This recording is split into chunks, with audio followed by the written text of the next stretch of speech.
And welcome back to Retrospect My Fantasy, where we are currently taking a look at the Final Fantasy franchise.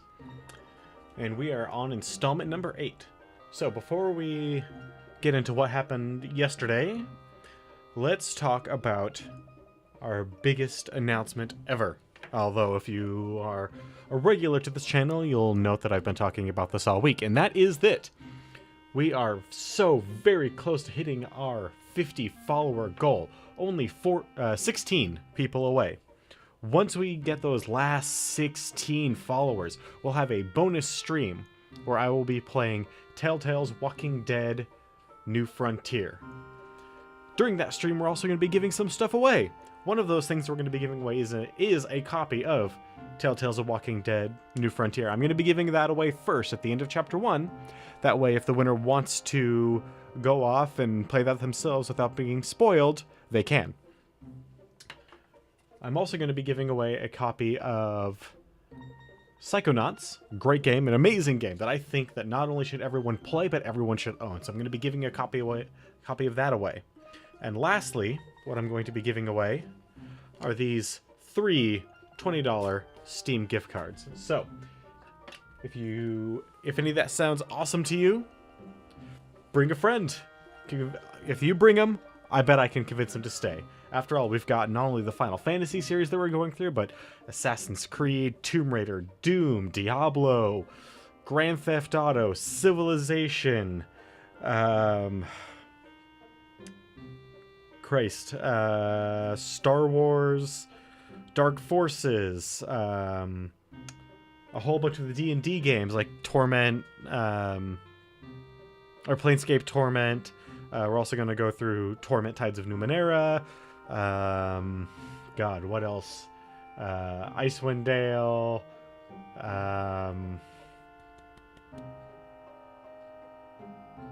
Wow. Oh, the Shock series, so Bio and System Shock games. God, I can't even remember them all, but it's a lot. It's a pretty significant amount of content that we're going to be chewing through. And we're not just going to be playing them because some of those games are really awesome, but we're playing these games with a critical eye to see where the franchise goes from beginning to end, and how things change and develop, and try and speculate on why these things are, what at least I find really works and what doesn't, and all discussion. That is what we're here for. We're here to look at these games with a critical eye and discuss them civilly. So, with that being said, last time on Final Fantasy VIII, we spent, what? I don't know, half an hour? Maybe 45 minutes? Fighting Adele before we were able to beat him. Her, it, them, they. At which point, we then got summoned into time compression and had to do yet a 4th boss fight in a row. So that was really fun. We had to do that one twice, I think. With a bunch of sorceresses, at which point we ended up on the beach next to, Actually, did we end up on a beach? No, we ended up just right outside Edia's home. We walked to the beachfront portion, and suddenly Ultimisia's castle appeared. We ran along some chains, got up there and found out that there's a lot of stuff we're gonna need. Also, we can't go into any stores right now, so the primary goal of today is to get the Tomberry King, because the Tomberry King has an ability that allows us to access any store that exists in the world. So, that is our plan for today. Also, if we're able to do so quickly enough, we will then work towards getting Ragnarok, which includes specifically going to a chocobo forest somewhere on this continent, and then riding a chocobo around to specific areas to get to where our ship is, which is over here. I believe we have to go like all the way around. Like, if I recall from what I was reading, it's kind of BS. Anyway, back into the Setra Ruins to fight more Tonberries and hopefully be successful in that endeavor. Tonberries are kind of a pain in the ass, so we'll see. Our main goal is to spam summons. That's pretty much what we're doing today. We're spamming summons to kill Tonberries, so I hope you like summons. Doom Train. Cactar. Diablos. There we go. That is our summon list. I wish... Does this game have memory? Because if this game has memory cursor and it stays between battle, then we can just continuously select them. And that's as close as we're going to get to the auto battle of previous Final Fantasy games where we've been trying to do similar things. If you're wondering what that clicking noise is and you're new to the channel, that is me stirring 1 teaspoon of brown sugar into my coffee. Because I like just a little bit of the sweet to my coffee.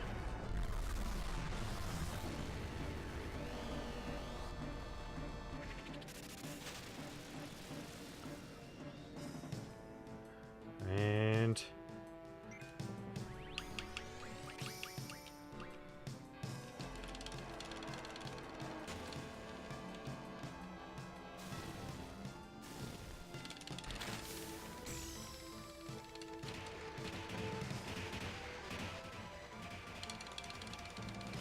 Can we get it past 155?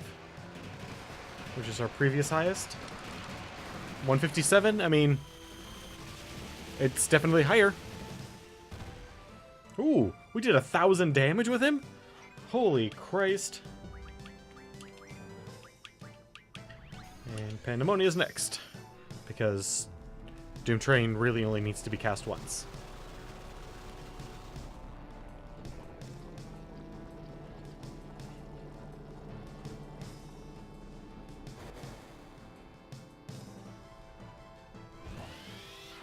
Yep, come on. I get it. You're big bad Diablos.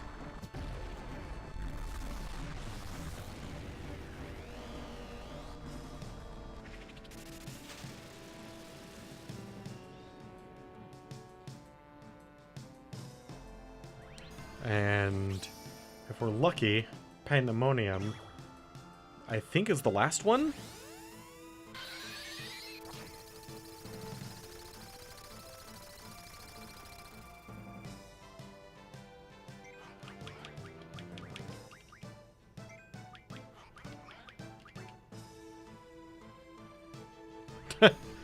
Oh, maybe not. Maybe it's Cactar again. Apparently Pandemonia is kind of slow. Boom, boom, boom, boom.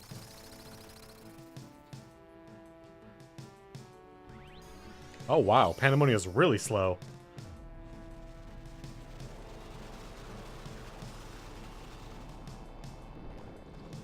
Oh well, this should kill it before he gets to do any damage, which is absolutely lovely.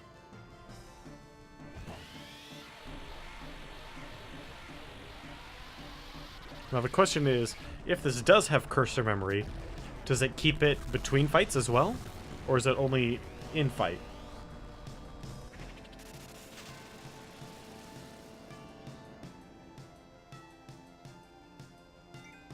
There we go. Why aren't I mugging these guys, you may be asking? Because if I do that, they will counter with an ability that I don't want them... Oh, that's right, need to... Nope. Configure cursor memory. Hopefully that will work the way I want it to. If I really want to be cheap, I can also put it on wait, which will make the fights ever so slightly longer.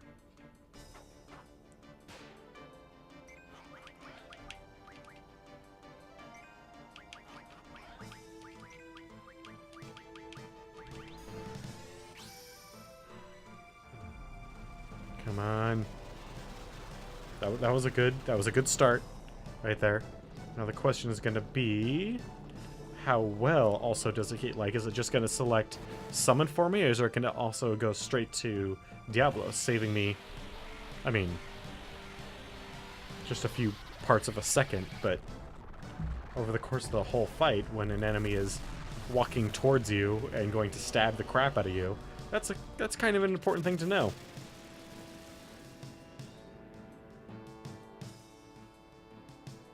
Actually, why do I use Doom Train? Oh, it does. Okay. Should I be using Doom Train at all? I mean, I'm not going to be doing the...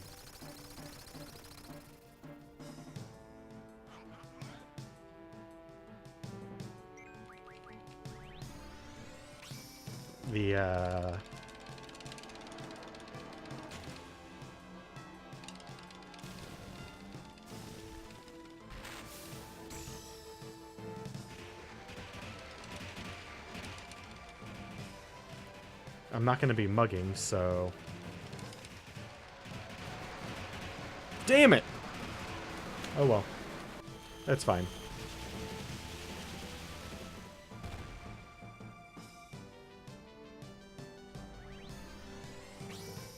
So yeah, maybe I shouldn't be using Doom Train. Maybe I should just go straight for Pandemonia, or maybe Brothers? Because I think she has Brothers. Brothers would work pretty well. I think. He says, questioning everything he's ever thought of when it comes to Final Fantasy. Trying to remember if Tonberries have high Earth defense or not. God forbid if they absorb it.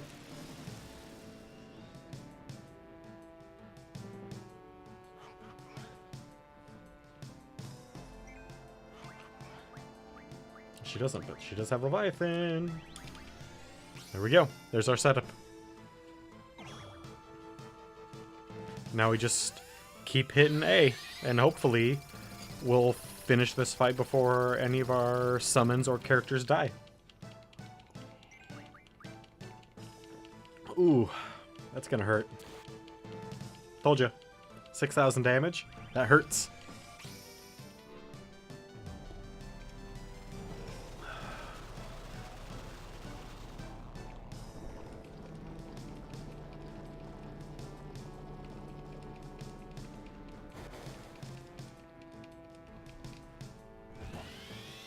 Yeah, Irwin's gonna need some healing, but that's fine. That's A-okay.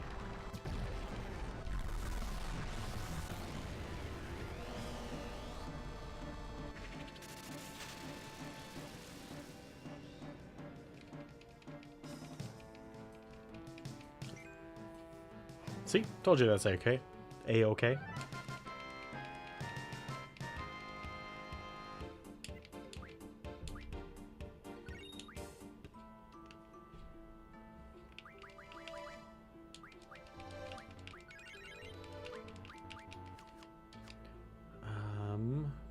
I was just thinking of something. What was I thinking of? Oh. Squall needs another meltdown. A couple of full lives. So what I'm going to do is I'm going to rearrange all the spells that I have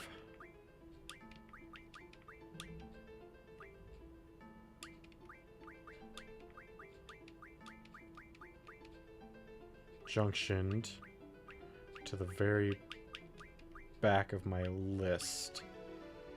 Okay. So I can easily determine what I need more of.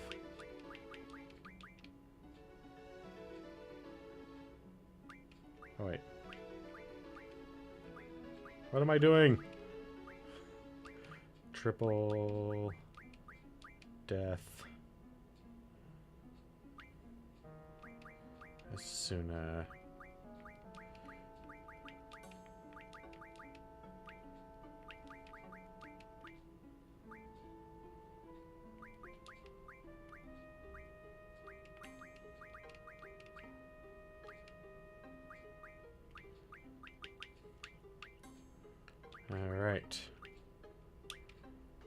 So, that is those two.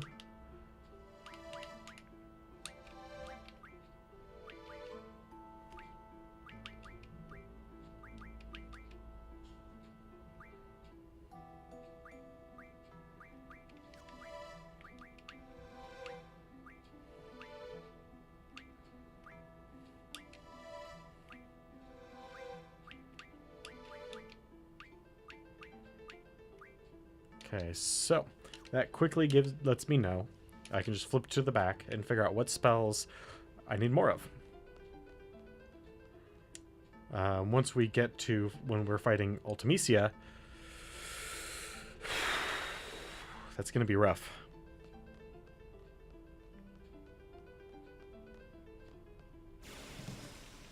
We're going to need to use a lot of spells that I normally wouldn't. Alright, so does this keep it? Nope. Cactar, Diablos, Leviathan. That's fine. If it doesn't keep it, that still gives us a lot more time than we would normally otherwise have. And I get to sit here and talk with you guys. So, that's awesome. Oh, coffee. How I love thee.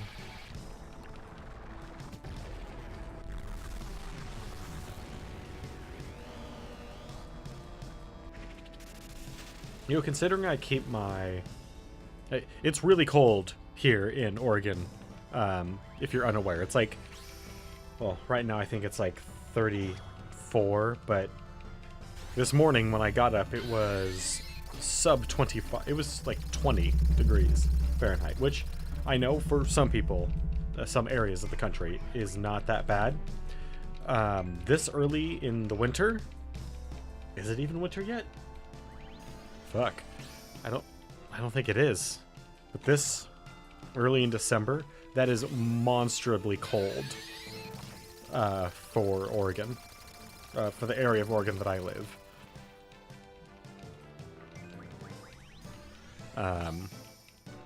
And I'm even, like, I prefer colder weather to hotter weather, but my preferred range is 55 degrees Fahrenheit to 35 degrees Fahrenheit. Anything, like, from 35 to 30, like, I'm uncomfortable and will probably wear a jacket. From 55 to 65, I'm uncomfortable, but I'll just put up with it. Anything beyond those two, like, uncomfortable zones is just misery for me. Though, I always do sleep better in the winter, regardless of what temperature it is. I sleep terribly in the summer. I have bad insomnia, and the heat just makes it so much worse. I'm extraordinarily drowsy and want to fall asleep because of the heat, but can't. It's crap. But it's been really, really freaking cold here, and I've been, you know, dealing with it. Because, I mean, what else are you gonna fucking do? But I am curious because, like, well, right now my computer's not putting out a lot of heat, but typically my computer puts out not an insignificant amount of heat because I leave it on all the time. Not 100% of the time, but a fair amount. But lately, I don't know what's going on in there. I guess I'm just not doing anything like that excruciatingly hardcore to the machinery, but it's not messing up the temperature of the room very much. Ooh. Ooh, that. I mean, what are we missing out on? The 1 AP? But still, that sucks. Huh. Fuck, man. Leviathan does good damage, but he takes forever to summon. I don't know. Ooh, that felt really good. Maybe I should use... What's your first one? Quetzalcoatl? Maybe I should use Quetzalcoatl then. So 3 Diablos plus a little extra.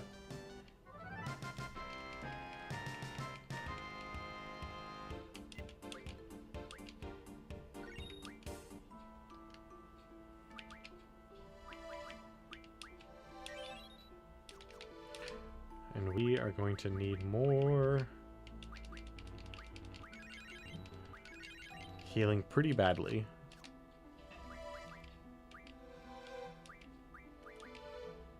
Quetzalcoatl, yeah. I guess we could go Quetzalcoatl. That's one less step that we would have to worry about as well. Overall, that is.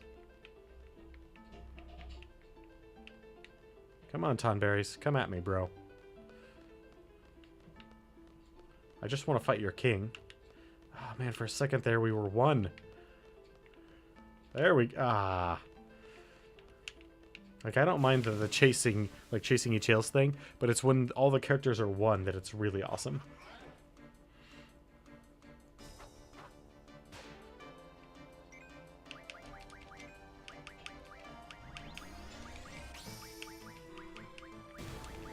There we go. Here's our new setup.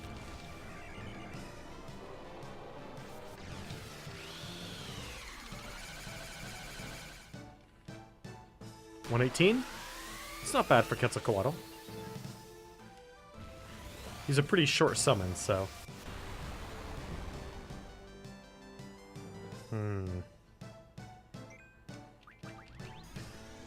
Not a whole lot of damage. I mean, it's about the same as Doom Train, but it comes out faster than even Doom Train, and Doom Train comes out pretty quickly. So that might, in and of itself, just the fact of how quick Quetzalcoatl is, might help quite a bit.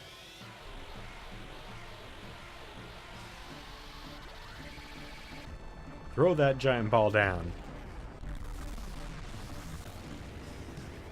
Yeah.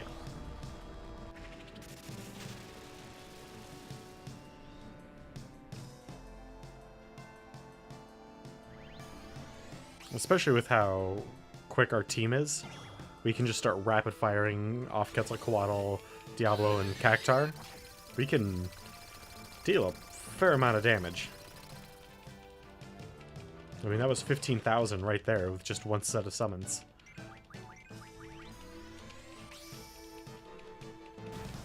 Roughly speaking, obviously.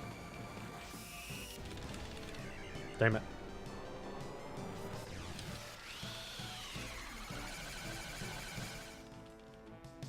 $106. We still got pretty dang good, and we pretty much completely failed the first part. Actually, no, we just did. We just straight up failed the first part. Though it doesn't seem to do much on Quetzalcoatl, but I mean that makes sense. He's a really early summon with relatively low stats for a summon.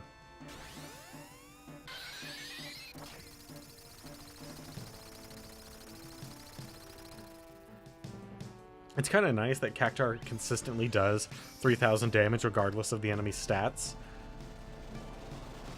I wish it did a little bit more, though. And if we were really getting into it, like diving deep into summons, we could change that. We could use Amnesia Greens and then to get rid of, like, Draw or something like that. And then find an item that gives, like, summon plus 50 or whatever it is.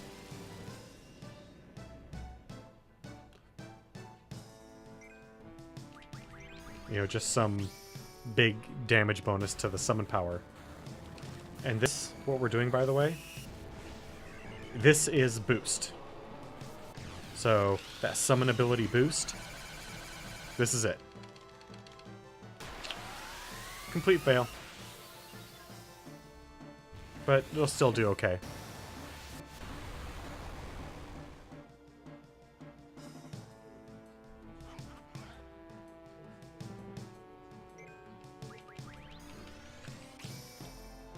That's why Diablos doesn't have it, but Diablos doesn't fucking need it. Look how much damage he's doing all the time. Max. Come on. Wait, why am I even worried about how much damage any of these summons are going to do? Diablos does max damage. Cactuar does 3,000. And Quetzalcoatl is going to do about 1,000. So, I mean, what's the point of even worrying?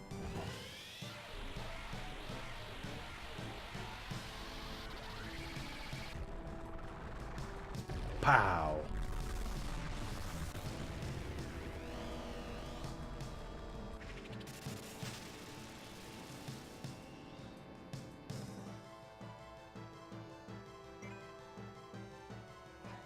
Damn, he barely got halfway. He only moved 3 times.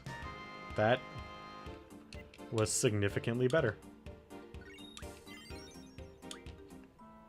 Doom Train has more HP now. Heck yeah. What are you learning now? More HP? Come on, man. Let's...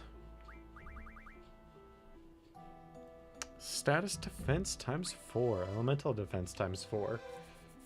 You know, let's go for that status defense times 4. I like the sound of that. But yeah, essentially what you want to do, the first things you want to get rid of on your summons, if you have enough summons for every character to have 3, you get rid of 2 of these on each one. That way you make sure you have enough overlap. So you'd get rid of like magic on 1, and then GF on 1, and then draw on 1.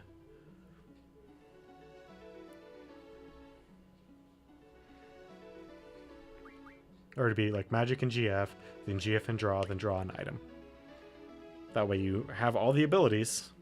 In fact, you have an overlap for each one, but you also open up enough space to add a whole bunch of stuff. Also, like these summon damage bonuses are awesome, GF bonuses are awesome, but if we just want to look at all the... Who else is on Quistis? We know Leviathan is on Quistis. So Leviathan... Obviously, we don't need elemental defense times 2 if we're going to have elemental defense times 4.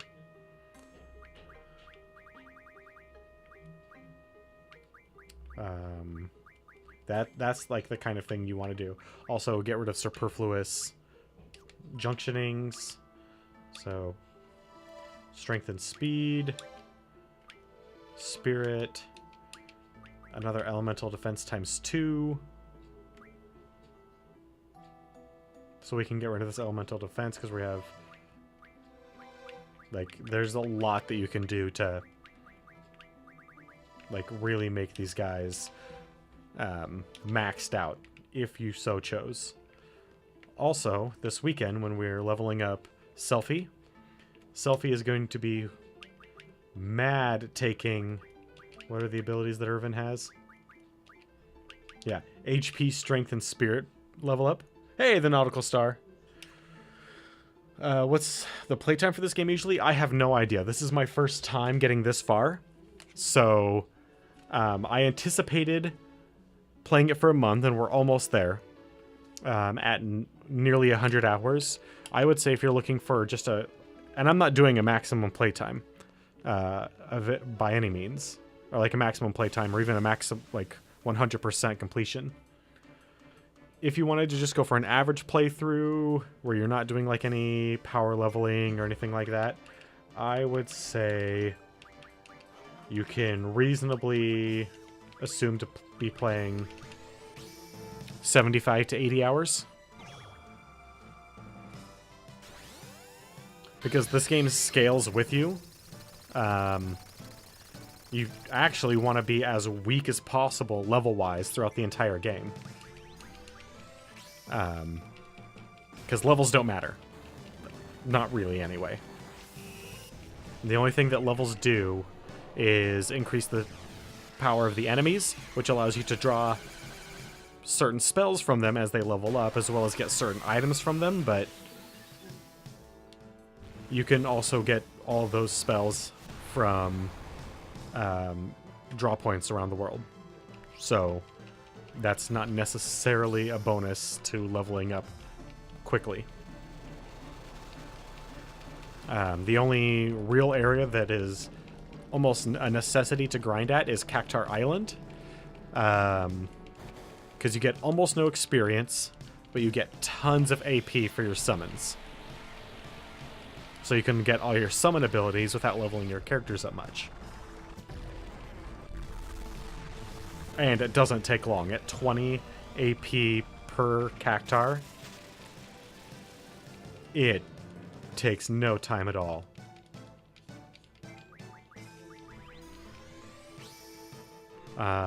We're probably going to end this playthrough at somewhere around probably 125 hours, just because I want to get Selphie, Renoa, and Zell to a comfortable stat line. Because this is something I know from a buddy of mine that recorded it on VHS for me. During the final fight, I can't remember how many of these phases can do it, but there's 4 phases, and I think during 2 of the phases, the final boss can knock enemies or allies out of the battle, and then they just get replaced by someone else. So you want to have your characters at reasonably similar power levels by the time you hit that final fight.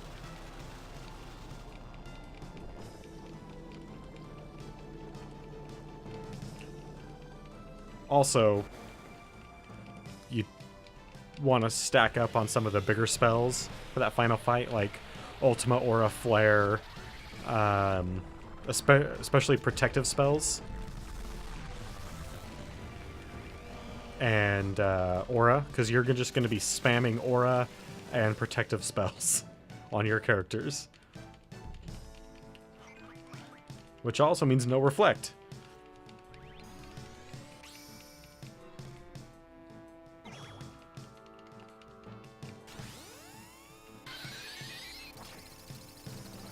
One of the biggest spells, the biggest spells you want to get just maximum amount on every character if possible is Ultima and Full Life. That way you can absorb all elements without concern.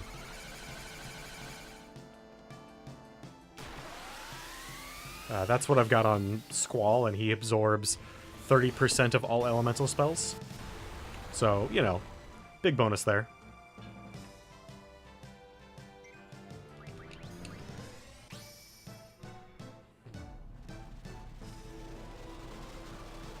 And HP totals don't matter that much. As long as you're above, like, 6,000, you'll mostly be fine. One of the biggest things that I'm disappointed with in this game is actually the amount of damage that the characters do. Without getting into, like, massive overplay mode, where you're 100%ing the game. Your characters are not going to do more than about 3,000 damage on a physical attack. 3,000 to 4,000.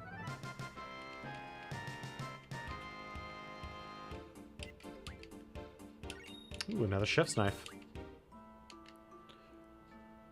I have no idea how far we are into our goal of getting Tonberry King. What I read is you need to have killed like 20 some odd Tonberries for him to show up. If that's the case, I think we're on like 5.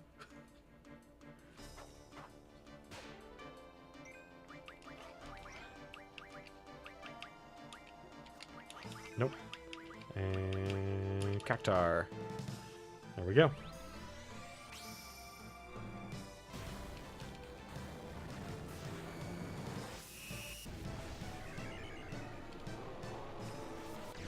Damn it. Screwed up the boost. Oh well.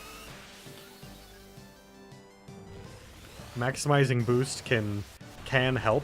It can help a lot. But it is by no means necessary.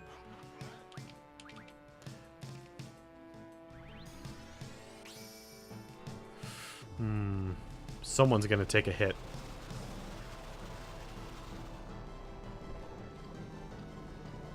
Hope it's Irving. Irvin. He's got a lot of hit points.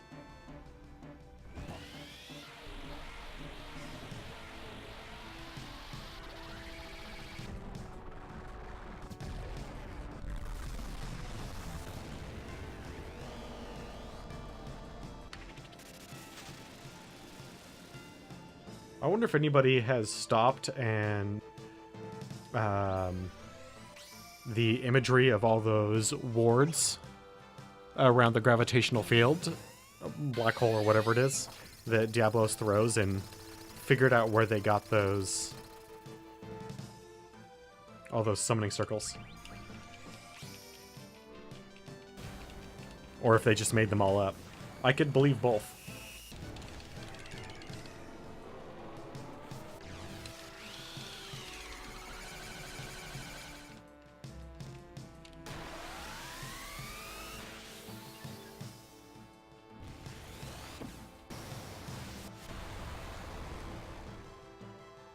I mean, it's not bad.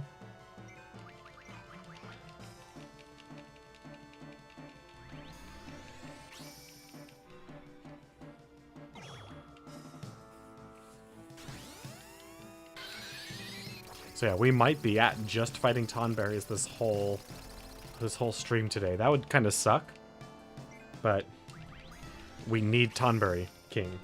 We need that horrible ability that he has to let us go shopping.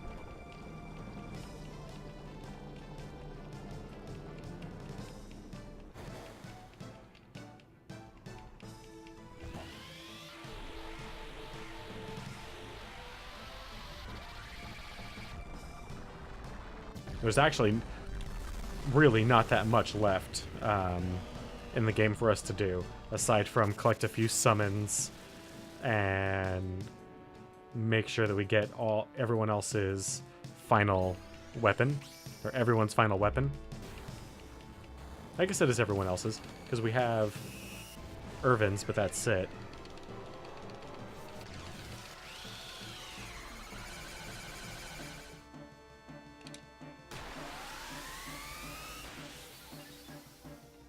I was actually really surprised how easy Irvin's was to get. Crap, we also need more pulse ammo. A lot more pulse ammo.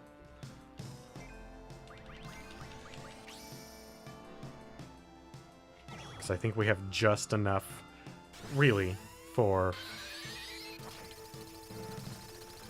yeah, for Squall's weapon. All we need left for that is Dragon's Teeth.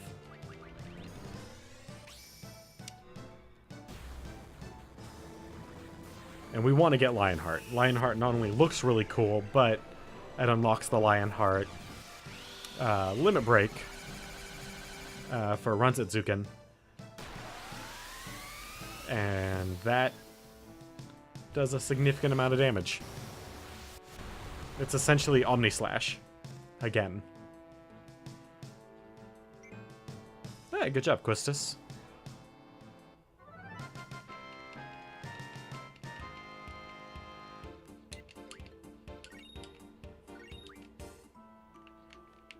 And we're getting a fair few number of Chef's Knives, which turn into death spells,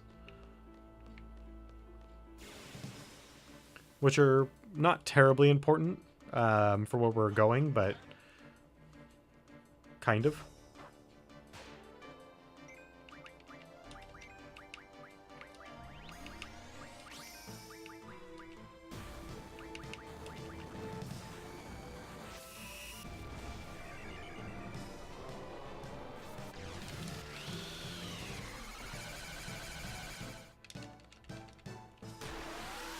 What was that stop?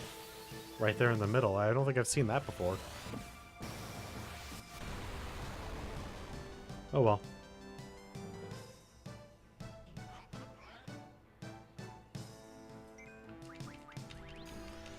It's too bad that Tonberries are so dangerous, because they're really cute. They got their little hoods and their little green tails. And then they mess you up with a really sharp knife. Or cast the souls of those of the enemies that you've killed back out at you. It's quite horrifying.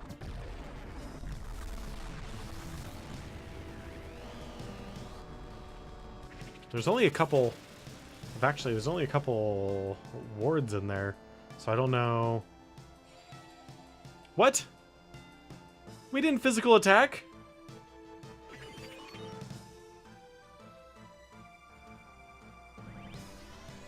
Why? No! Crap! Now I have to spend a turn bringing him back up.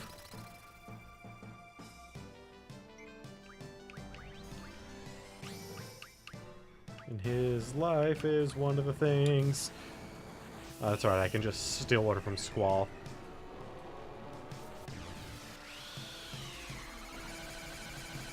Until Irvin has full life.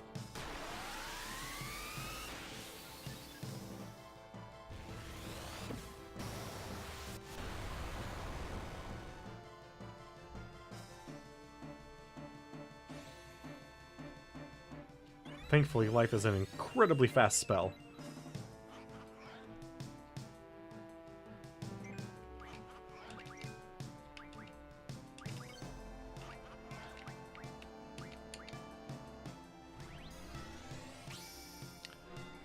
This guy wants to play? Alright, we'll play.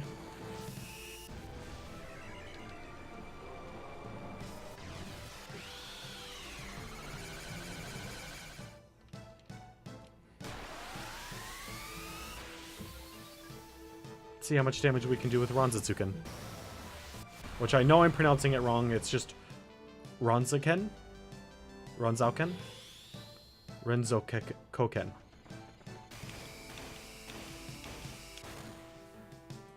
Not much.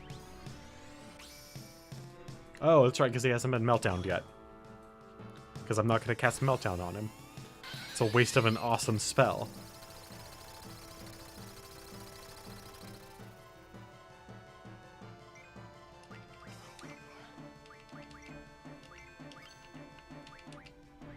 But if we get a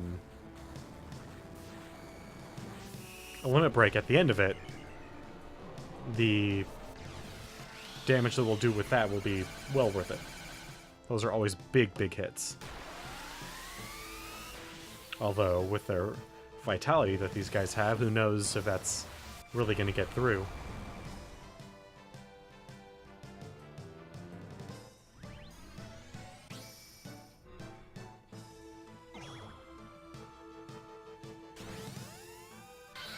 I mean, by the time we get this off, we could have done one and almost a second Diablos.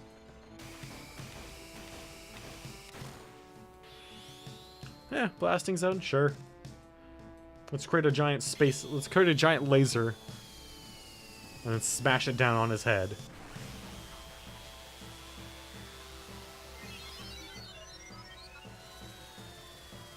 A laser that somehow curves and then becomes straight?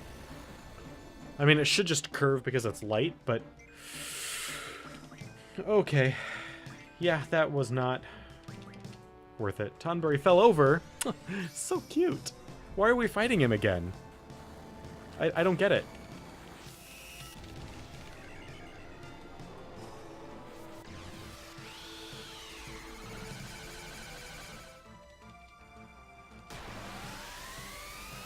So it seems like not the slower you go, but if you exceed a certain pace on boost, it X's you out more frequently. So adorable.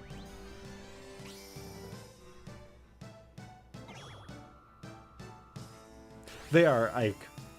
A lot of people think Cactars are really cute. I think Cactars are actually kind of boring in their appearance.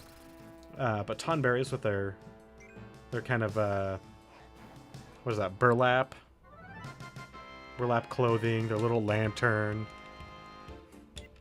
I think they're a much cuter mascot.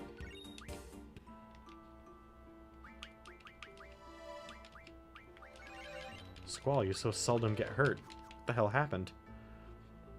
I also need to steal one of your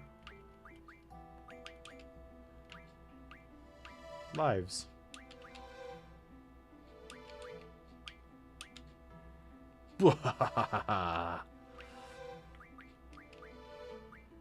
And Asuna from Selfie. Anybody else need to pillage spells from anybody?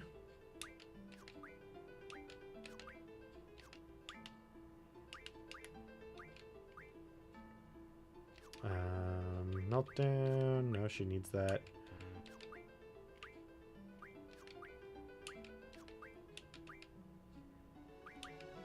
Give me that.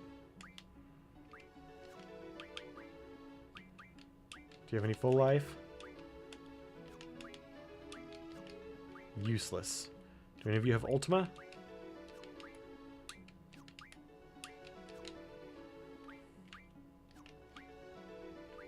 What good to me are you then? God. And then... does she need anything? She needs some shell. A whole one shell. Alright. I don't know why, but my back and shoulders are killing me today. Hey, we got paid! Who's paying us for this? And how are we getting the money? We're in an alternate reality future mixed with past.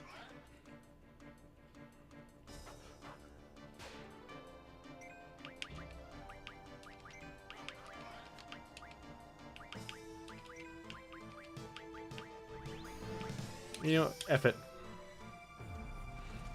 We'll hit him with Doom Train anyway. Doom Train's pretty quickly.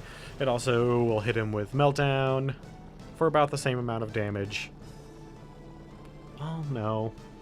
Because even without boost, Quetzalcoatl is doing 1,000. We'll see how much without boost we're getting from Doom Train. But I don't think it's going to be much.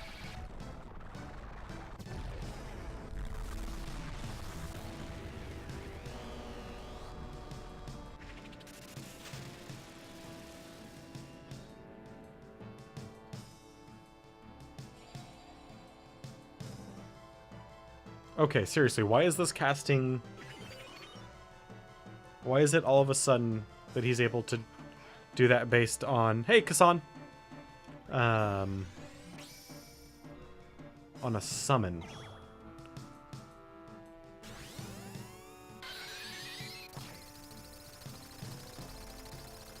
Well, we're trying to get ourselves a whole bunch of Tonberries, so we can get the Tonberry King, so... Yep.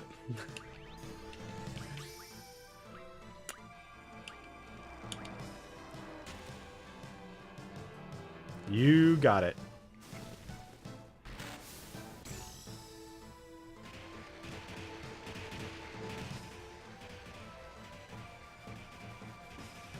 And we might be able to fight the Tonberry King before the stream's over. So mainly, this is just me fighting Tonberries, talking to people. Yeah, that was not worth it, considering we can get 2 Quetzalcoatls in the same amount of time as Doom Train gets summoned.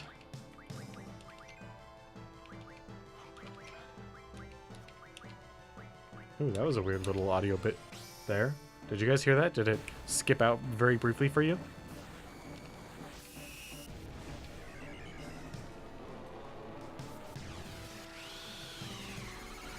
Oh, come on.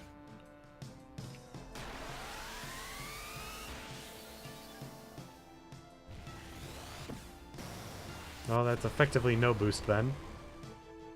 What? Oh, because we hit him with...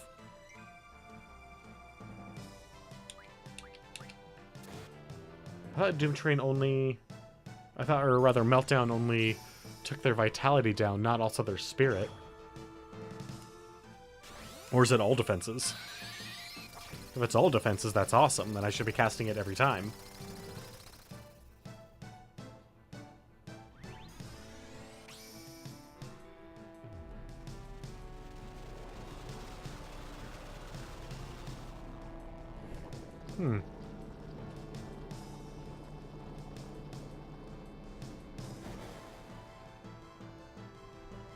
Interesting, interesting. Something at least to think about.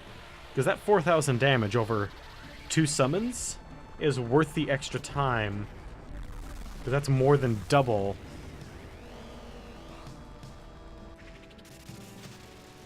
Plus, Doom Train does some damage. It's not like it's a total wash. God, I hate you.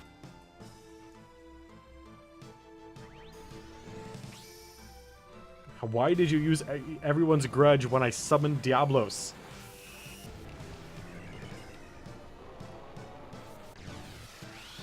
Is it because I've summoned Diablos too many times? Do I need to switch to something else?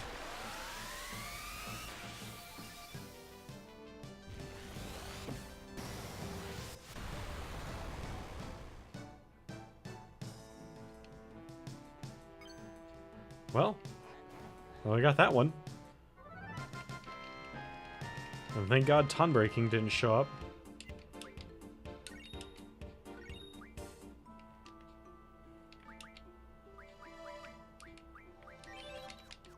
Because I really don't want to have to fight Tonberry King while trying to pick one person up and then heal another one. Alright, so we're going to try... I don't...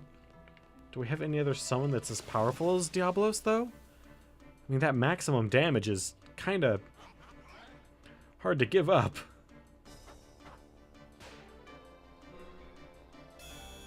Gilgamesh!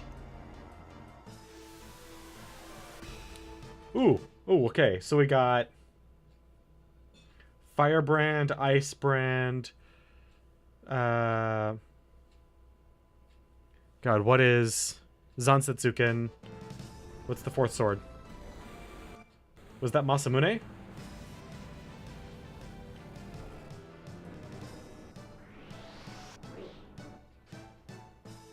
Oh, that...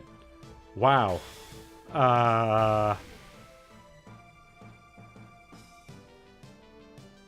Damn it. Because they can't be auto-killed.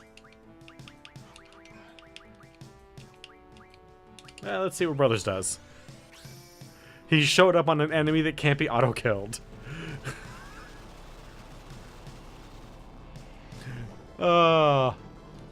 Also, I don't know what was up with that frame rate.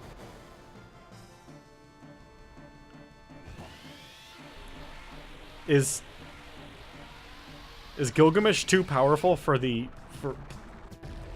Final Fantasy VIII? Because my computer can handle that. Guess I would hope so.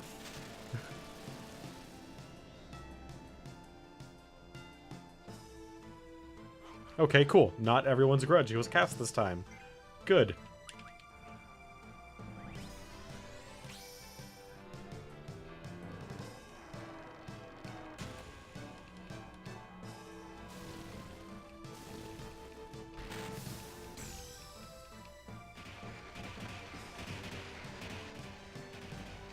Kind of weird that Doom Train has boost, considering he doesn't...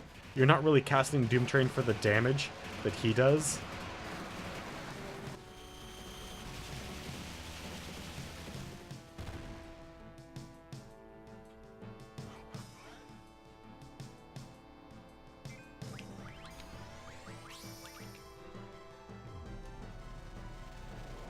I mean, at least I don't cast Doom Train for the damage. I cast Doom Train because he... Poison, silence, blind, meltdown, confusion, slow. Is that it? Is that all he does? Is it just those 6?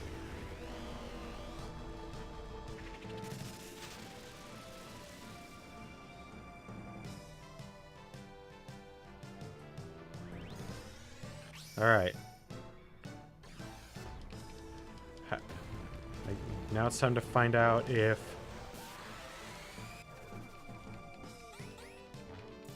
these guys are...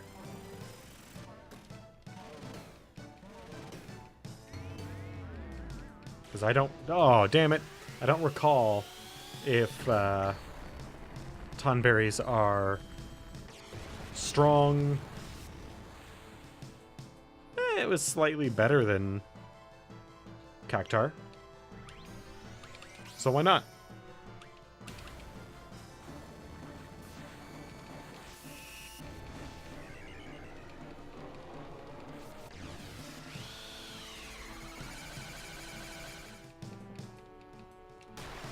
Well, that was slightly better with Cactar after Meltdown, I should point out. But Cactar does the same damage regardless of Meltdowns, so... 'tis better.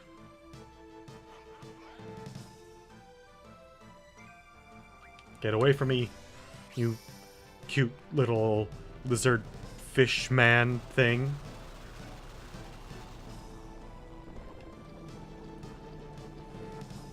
Are Tonberries one of the many, many monsters from some folklore?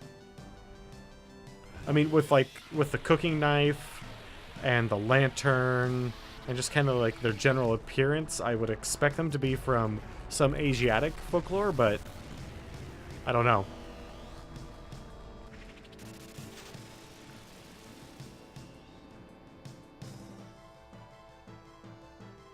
I mean, I know not every monster in Final Fantasy comes from a pre-existing folklore, but many of them do.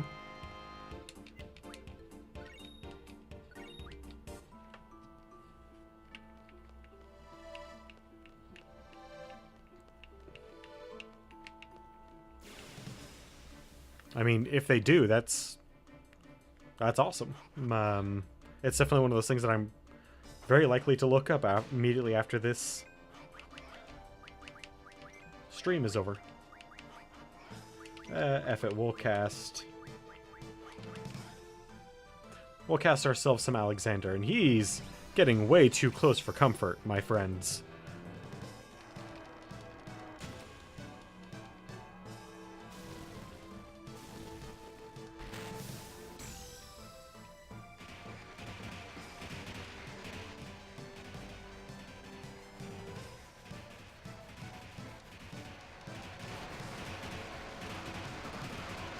$140? I like 140. That's a good number.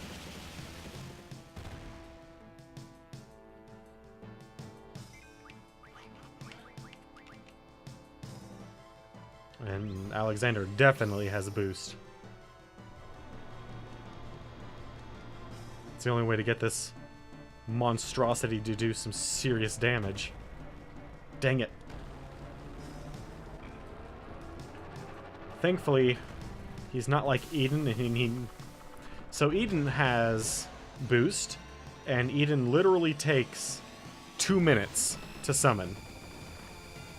And it's not like Knights of the Round where it's 2 minutes of the attack, which Knights of the Round is like 5.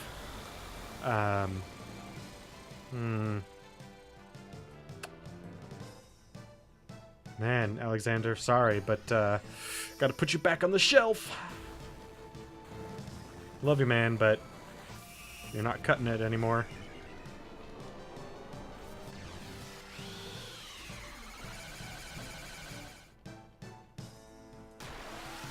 Gonna have to go to Diablo. We gotta go from holy to unholy. But the dark side is way more powerful. Ooh. Quetzalcoatl. Ooh. Thank you, lizard god friend. Winged serpent.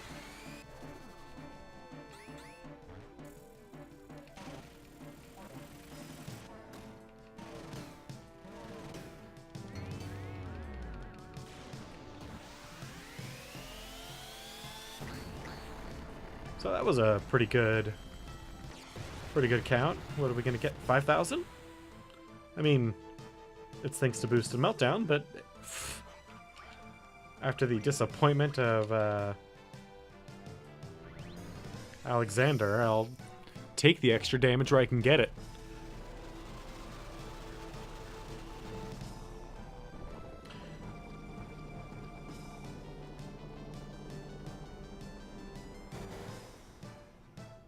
Also, Diablo has weirdly long limbs, specifically arms. Maybe that was on purpose to give him more of an unsettling, like, grasping appearance. But they go, like, well past his knees.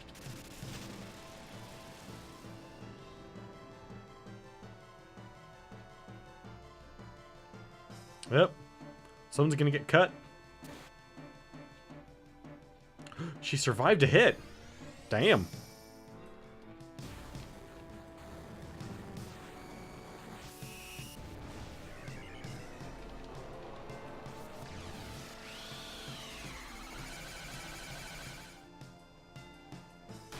There we go. 126.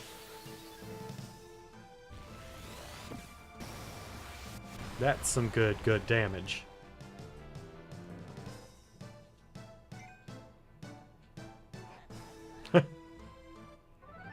Almost got brothers off anyway.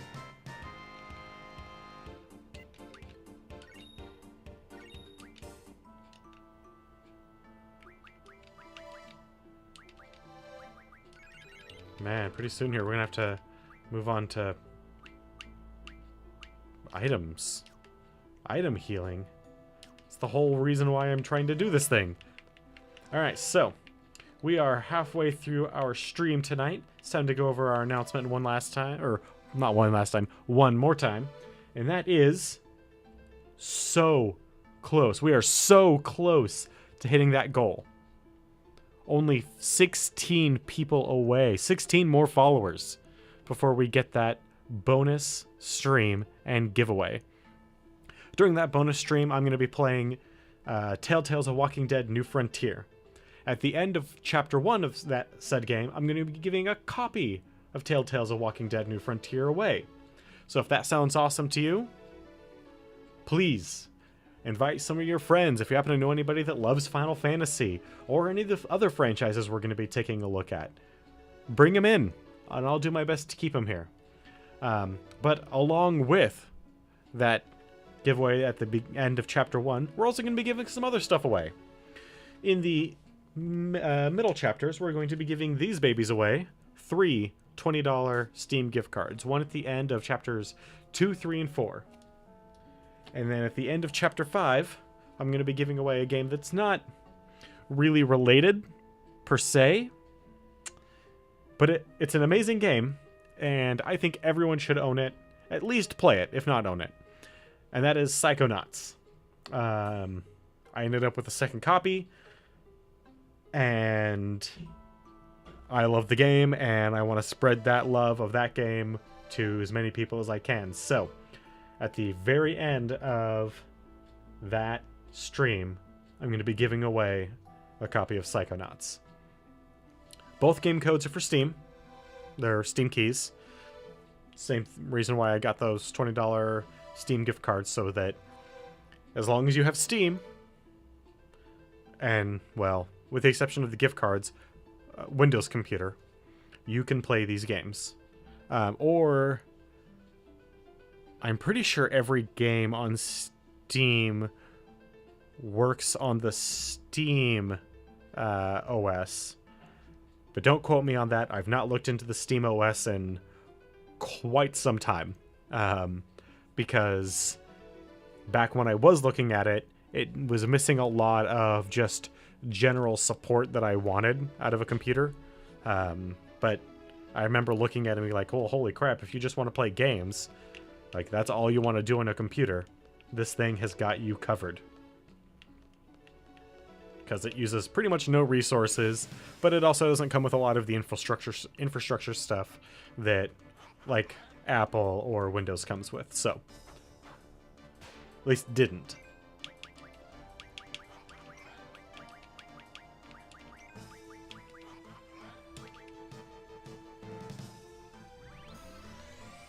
But, I mean, it had almost no system requirements, so if you've got a not very powerful computer, but you want to play some games on it, you can take advantage of those not too high requirements to get a little more oomph out of your computer in terms of gaming power. So that's something. And that can actually, for some people, be the difference between being able to play certain games and not. Getting a little bit more RAM, a little bit more processor back. That can make a huge difference.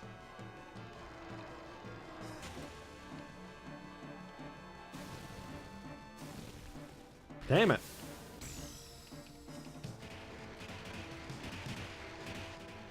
Well, screw that one. That one's not going anywhere.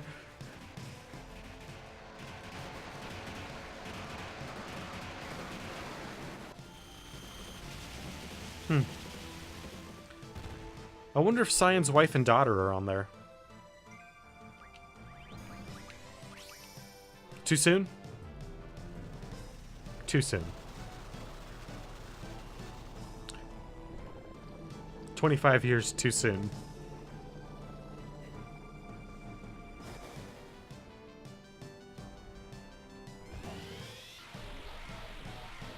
No, not 25.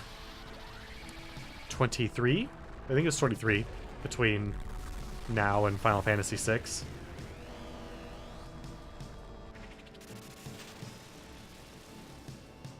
I mean, we're 20 years from 7. God damn. Just thinking of that we're 20 years away from Final Fantasy VII, makes me feel old as dirt.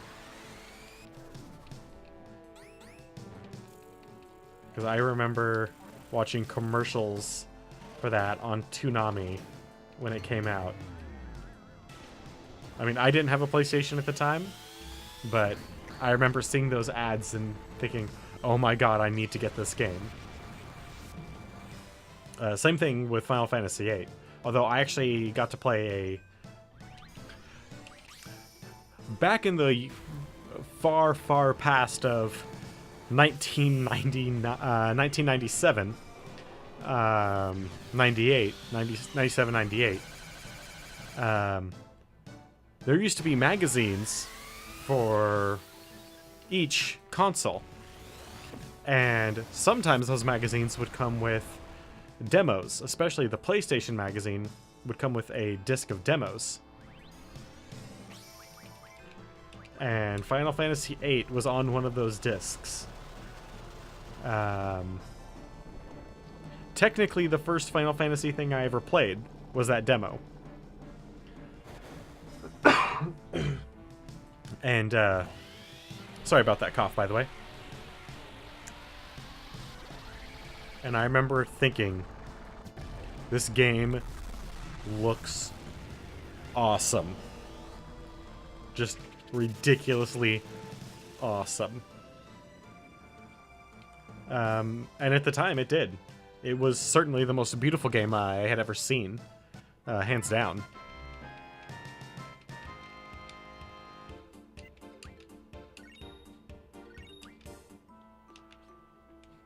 If only they dropped a chef's knife every time so we could get like an accurate count of how many of them we've defeated.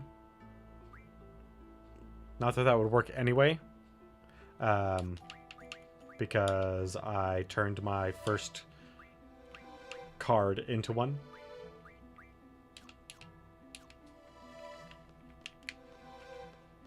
I mean, even now, the character models don't hold up very well just because of our new standards of polygon count. But, like, these painted backgrounds and...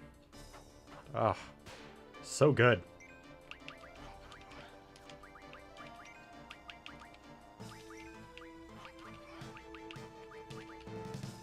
It's a lost art. Also, consider, like, think about the computing power of a PlayStation 1 for those of you who were not alive at the time.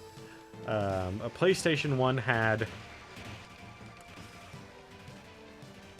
2 megs of RAM? No, it had to be more than that. 250 megs of RAM, and then, what is it, like a 1.2 megahertz processor, single core. And look at the stuff that they were doing with that. It looks like the cutscenes in this are amazing, and when we get to 9, the last game on the PlayStation, you'll see why Square is, and will pretty much for always be known for getting more out of a system than pretty much anyone else. Their ability to utilize a system's hardware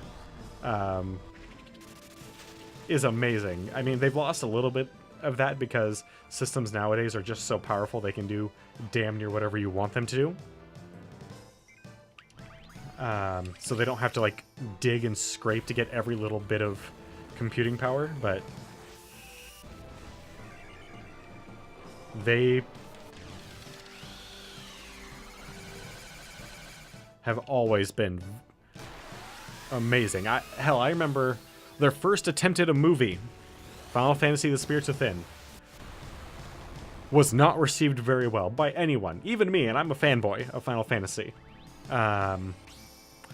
It is not a great movie, but one of the things that I recall most about that was when I saw it in the theater, I was literally blown away by the graphical fidelity of that movie. The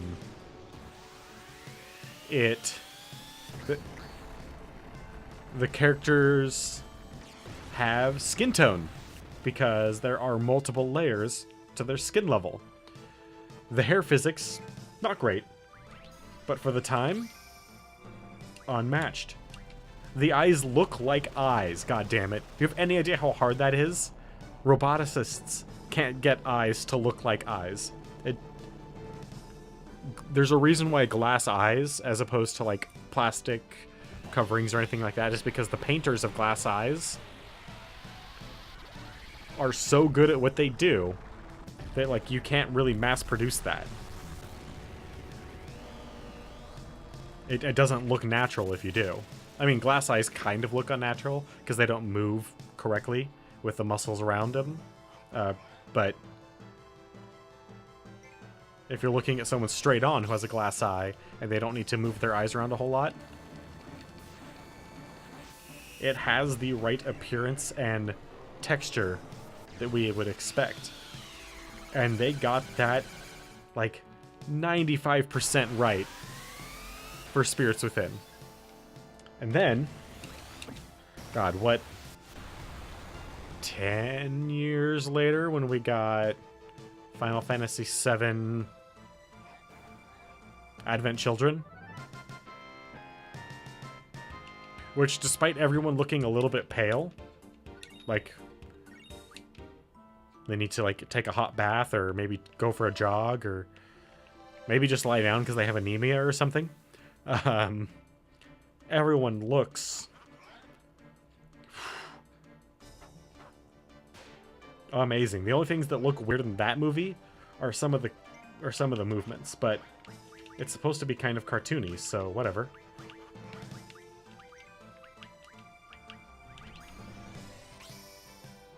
Because Final Fantasy VIII is kind of, or 7 is kind of cartoony.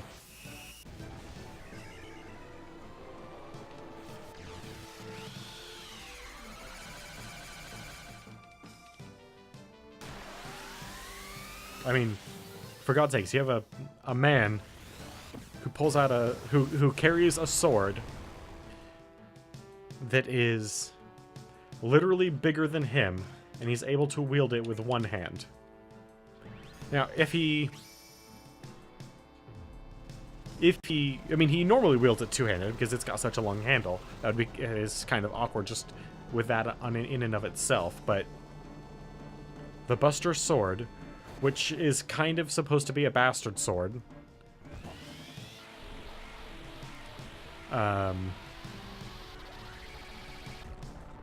is, like, they make it look sharp in that game, but it's not. Heck yes, I am. How's it going, Joey?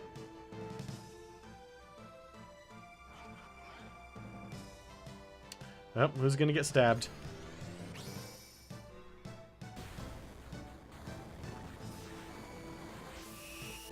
Hope it's not Quistis. She might die if she gets stabbed. We're trying to grind out some, Tonberry King. Hopefully we can get him before the end of the stream. Because you have to fight 20 Tonberries. I don't know if it's back-to-back or not. I hope not.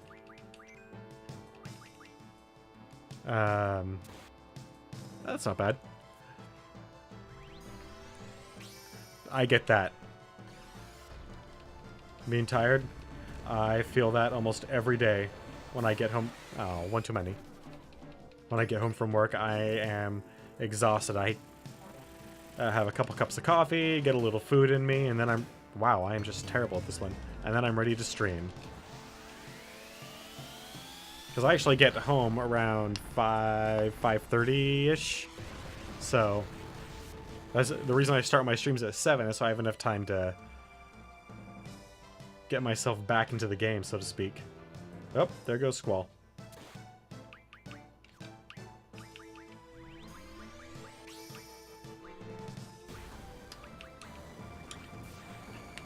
It's alright. We'll just have to steal more life spells from Squall for Irvin. It's not like Squall's using them for anything.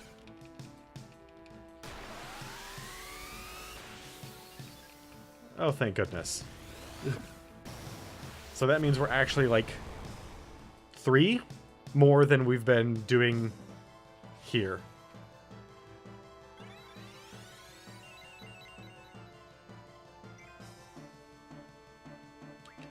Yes.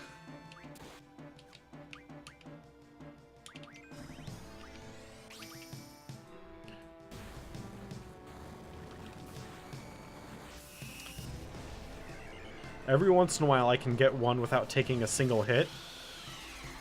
And it's not because they trip, it's because for whatever reason I'm just able to crank off the amount of damage that I need quickly enough. But clearly, not every time.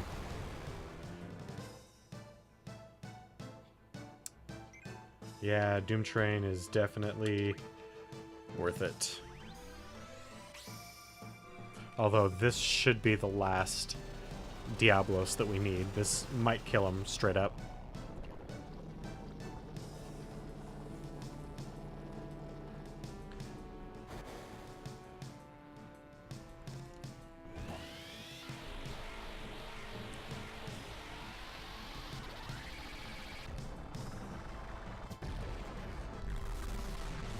That's an interesting stretch that they do for him throwing. It makes it seem like it does its job because it's intended to make it look like this is a very difficult object to throw. This giant ball of black magic.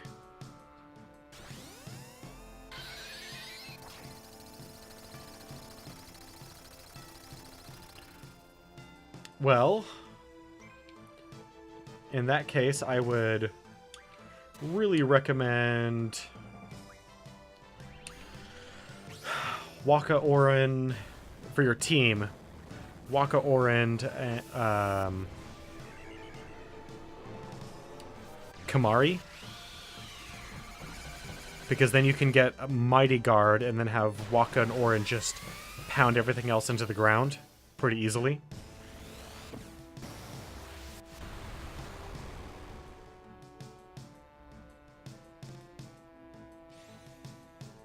Are you doing a challenge run of it for only the speed and strength?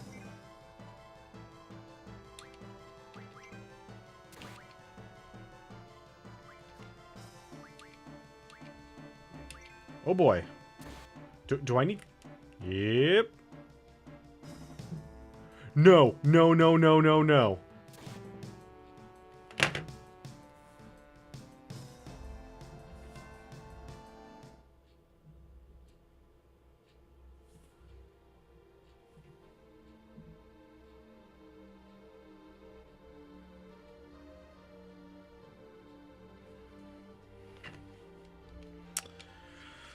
So, no, not your fault. Not your fault at all. It's not, you didn't distract me from my commands. That was just bad RNG. The problem comes in is that, that was all of the stream. All of it. So that is an hour and 20 minutes.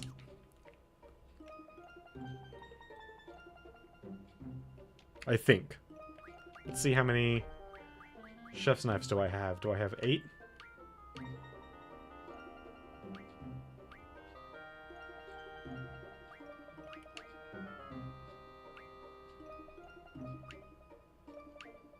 Do I have any? I should have a couple.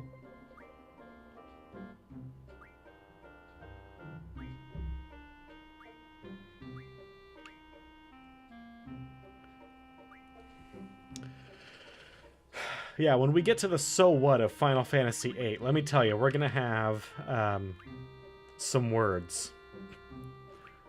I know there are people that love this game, and I do. We have one. We had 10 before that happened. So yeah, that was the whole stream. I'm not gonna call it there. Instead, what we're gonna do is, because it is still something that we can do that is productive, is we are going to... Where did I put it? Thought I had it up. How to get to our airship. We're going to go get the Ragnarok back. At least try to. Because that is something that we can do that is still worthwhile.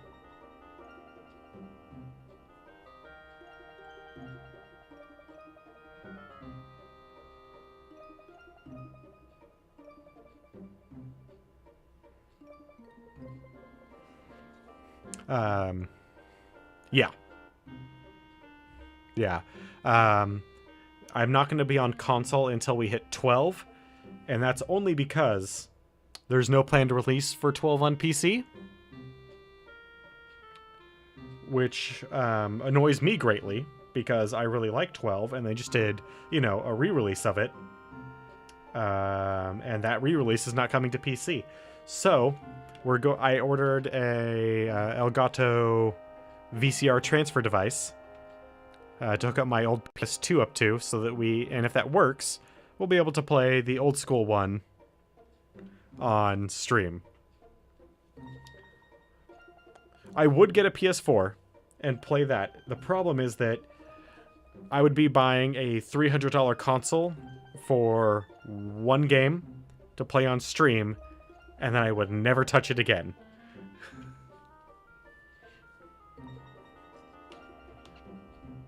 Okay, so we need to go...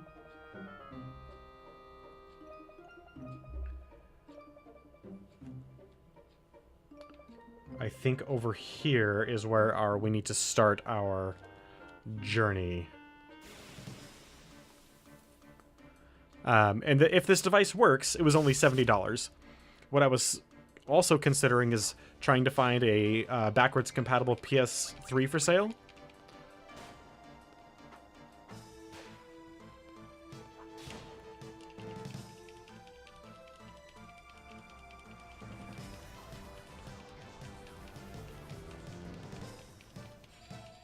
$12? No.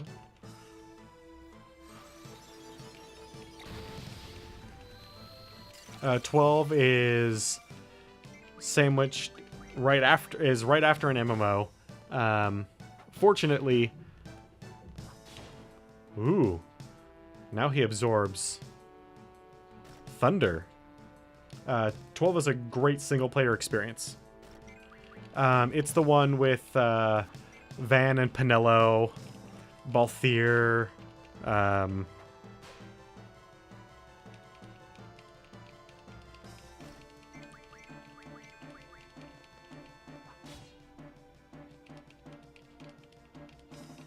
it's the last one on PS2. Hold on.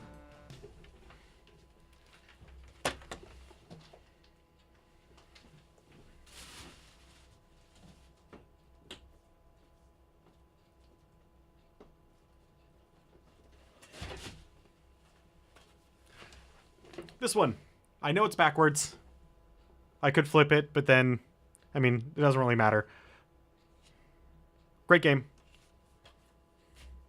One of the better ones.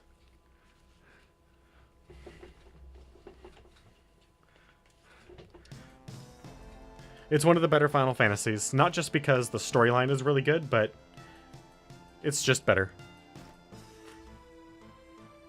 It also... So every Final Fantasy does a thing where they kind of mess with... You know, why am I even fighting these guys? They don't do anything for me. Every Final Fantasy does something where they kind of mess with the the battle system a little bit to kind of, you know, mix things up, change things around. And Final Fantasy 12.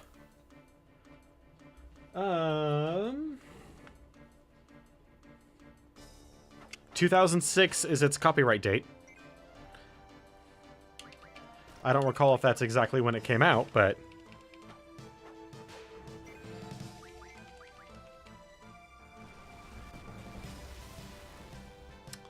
the PS3 was on the horizon, but it was not out yet. The 3... Was the 360? I know the Wii was out at the same when this came out. I'm trying to remember if the... Yeah, the 360 had to be out. Yeah, the 360 was out at the time. Very early stuff only on the 360, though. Mostly PC ports.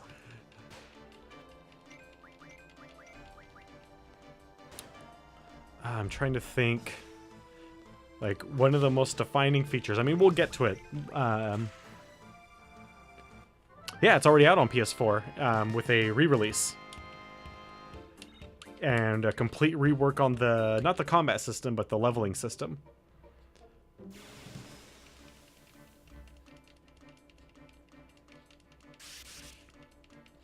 It's a and a massive graphic update. I think the new one gets up to... No worries.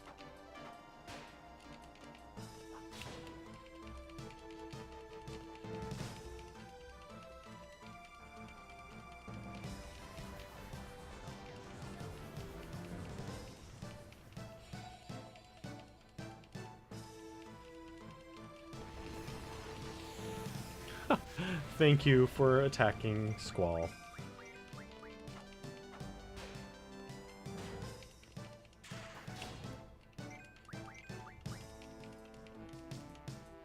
Ooh, Firaga. You guys are cute. Actually, no, you're not. You're horribly ugly and kind of remind me of some sort of mythos creature, but whatever. Some mythos creatures can be cute, right? Like Shub-Niggurath.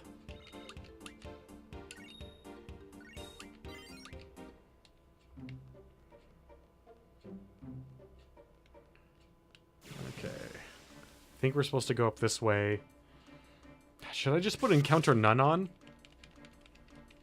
I mean, I want Irvin to gain some levels, because he's got some stuff that he needs to level up pretty bad, like his strength and his HP, so that he can equip weaker spells to HP slot to save them for something better. But still.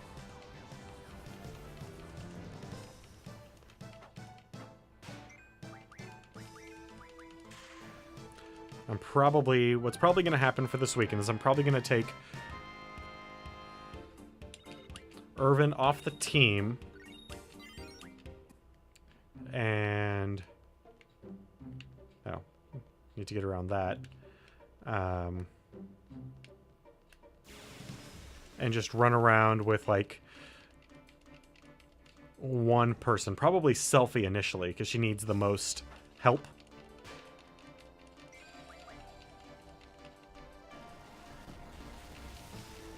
And just run around like a jackass, leveling up the other 3 party members so that the support team is not so weak when they're running around Ultimisia's castle. I mean, I could always just equip them with Encounter None while they're in there, but they need to at least be powerful enough to kind of hold their own if they get pulled into the fight. And considering Selphie has some of the best limit breaks, I'm willing to work with her. I'm not a big fan of Zel's, though, at least on PC, because when it says, you know, like, up, down, button 4, button 3, I don't know what those button 4 and 3 are. I mean, I could probably figure it out if I really tried, but I think button 3... Oh, I know what button 3 is, thanks to the summons. And I think button 4 is my top. but I don't know.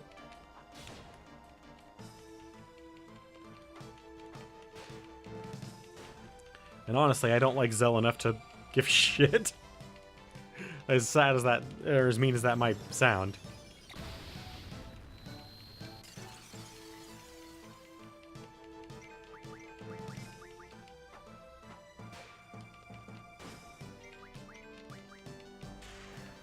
And I know it sounds mean. I know it does. Zell is a perfectly fine character, especially if you're good at duel. If you're good at duel and really quick on those commands, you can wreck house with Zell. But I am none of those things. My control scheme doesn't match up to working with Zell, and so I don't.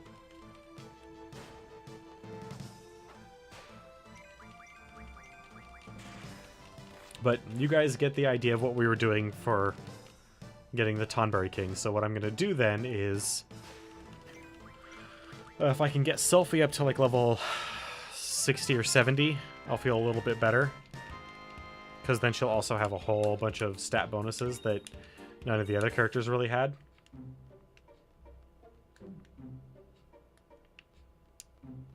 Is this where my Chocobo Forest is at?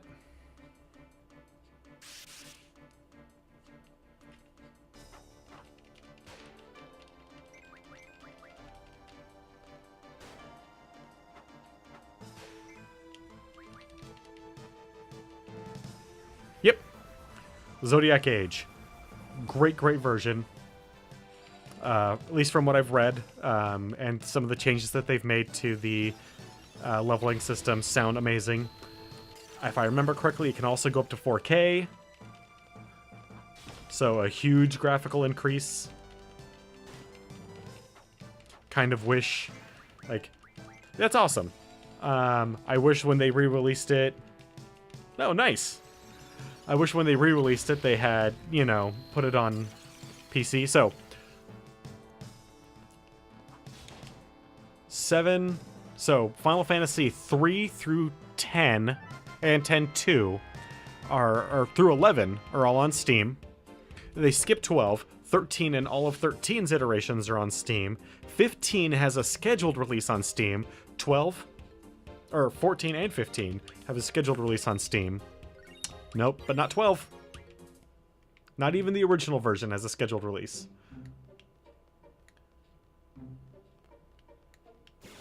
And I'm a little miffed about that, but you'll like it. All the characters are awesome, except for the initial two.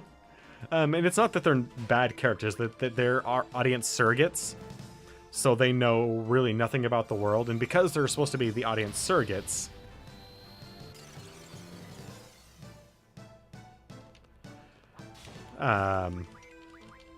they don't really know a whole lot about the world, and they're kind of bland characters. Because they're kids, and they're just kind of get sucked into this massive adventure. But all the other characters have, like, great, strong personalities that really come through. They've got a good storyline that they're going through. Combat system is very different from other Final Fantasies, but I still think it is fairly strong. I personally like it. 10-2. So I have an interesting story about 10-2. That I was kind of saving, but screw it, it doesn't matter.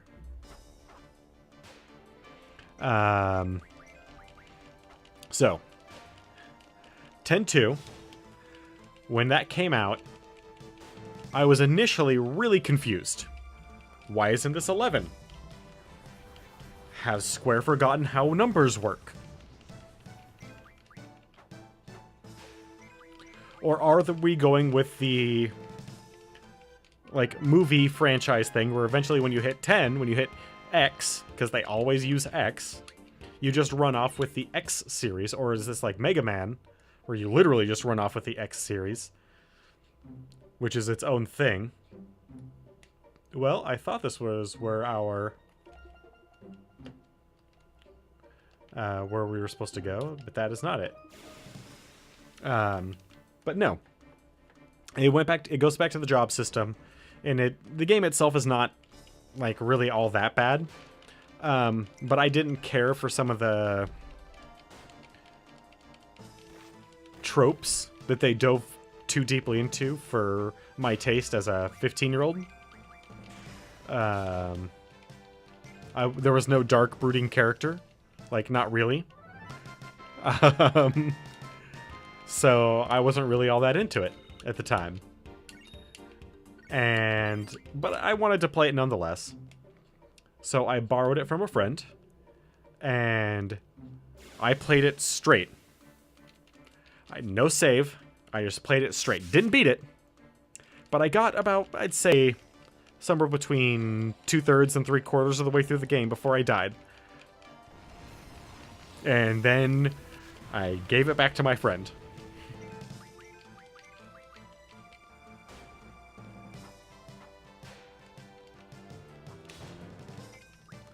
And since that experience of 10-2, I've been really turned off of the...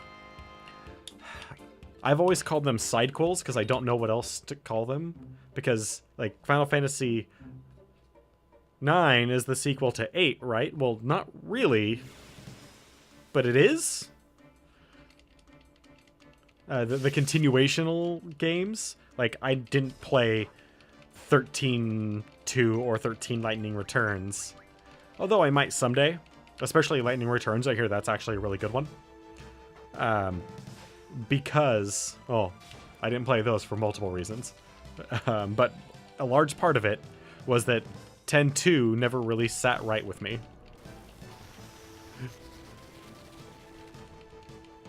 But if you like the job system styles of 3 or 5, does a very good job of that. The storyline is not really all that amazing, but the battle system, the combat, very good. I can highly recommend it if you like good, solid JRPG combat.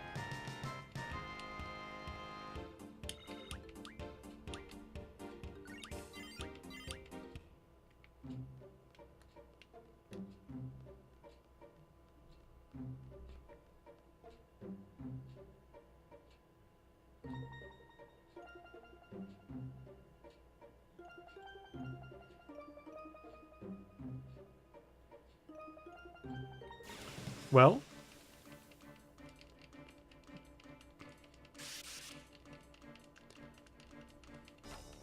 there are no male characters in 10-2, so I can show you that one. But no, in terms of the storyline, so in my opinion, the strongest elements to a JRPG is not the combat. In fact, the combat is maybe the boring part of the game. Because it's very difficult to make combat exciting in a JRPG. Every once in a while, you get one that like changes things up enough that it's exciting for a while, but it becomes monotonous. The exciting parts are either what few choices you get to make or not make, but mostly the story is the exciting part of a JRPG, to me at least. It's kind of an interactive book.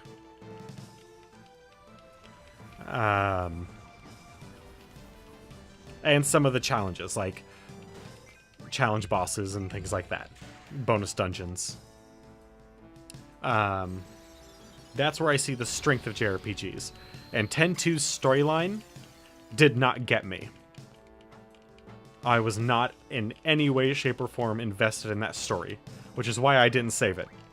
Didn't save any time during the playthrough.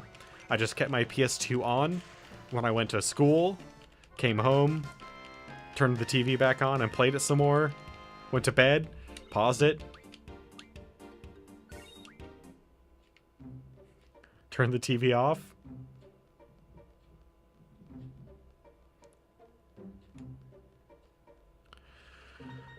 Oh, we'll get...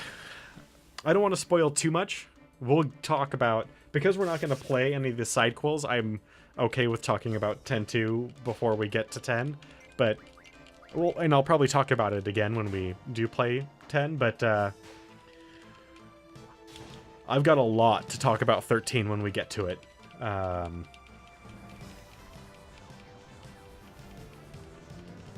lot.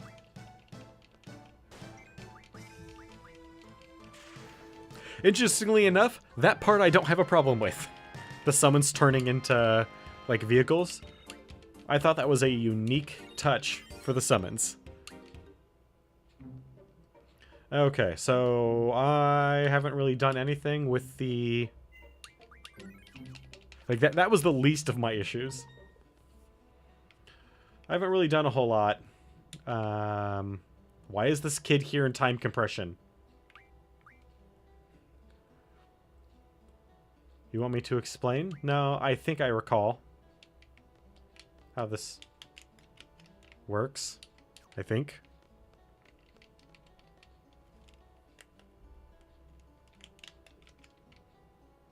Well, not that button.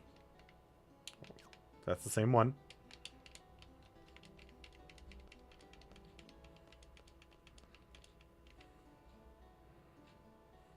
Stolen? I told you to be careful. This is one of the chocobo...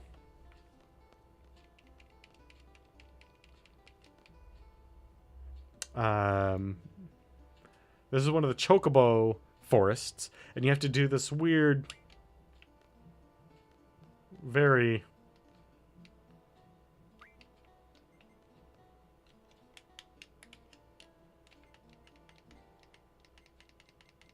silly...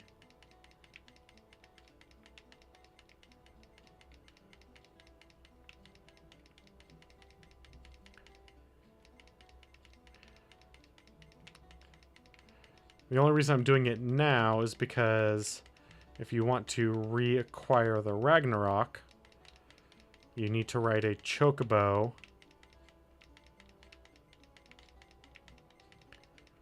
halfway around the goddamn world.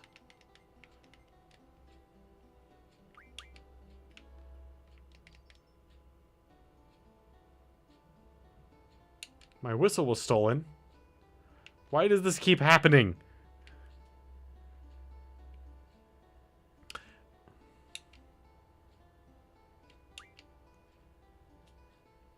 I love Final Fantasy IX's Chocobo. What? No!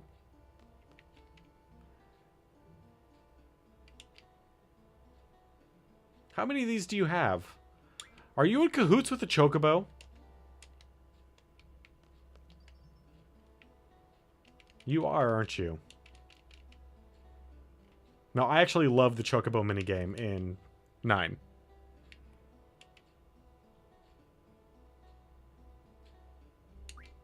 Yeah, I'll pay 700 gil. Yeah, let's go back to the...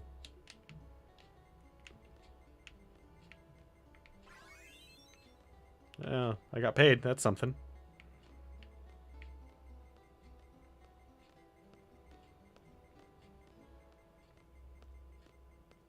Is there even a chocobo here? Because I'm getting mediocre readings and that's it.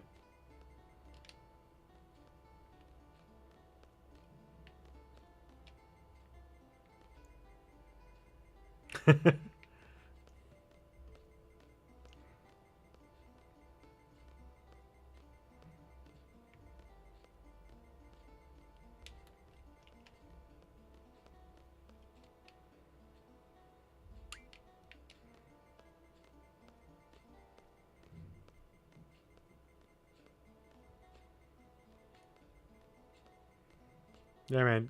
I'm not getting any strong chocobo ratings here.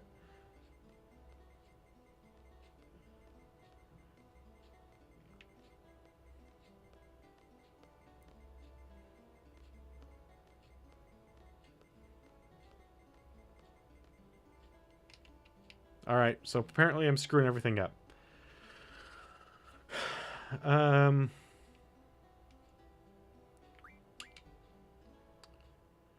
Search carefully where the sonar reacts. Thanks, kid. Give me 5 Gishel grains.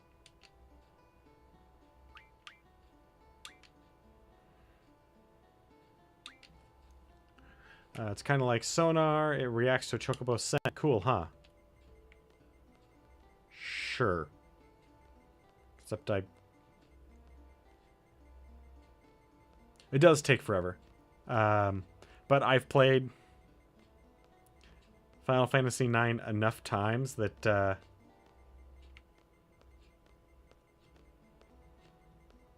I mean, obviously the random minigame aspect of it.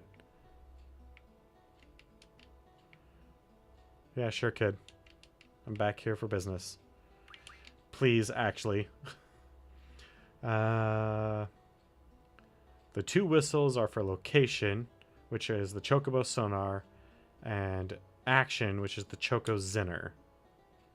If you sound the choco zinner somewhere in this forest, chocobos will fall from out of nowhere.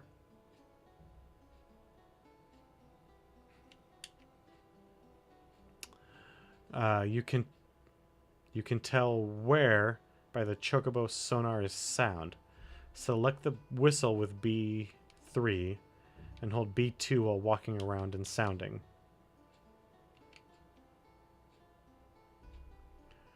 There's only 1 chocobo left. The mother chocobo gets worried and starts looking for it. Okay.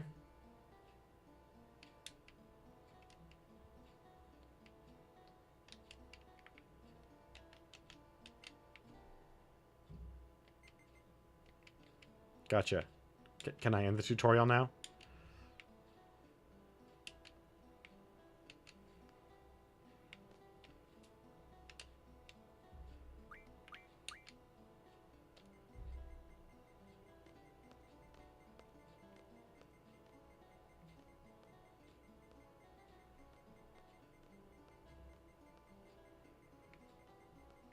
And you're sure there's chocobos in this forest?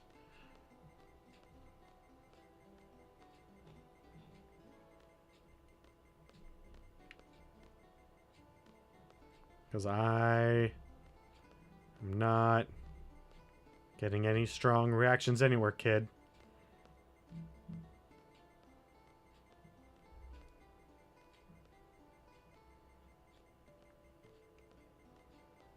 And how precise does this thing have to be? Do I have to walk up and down here in a freaking grid?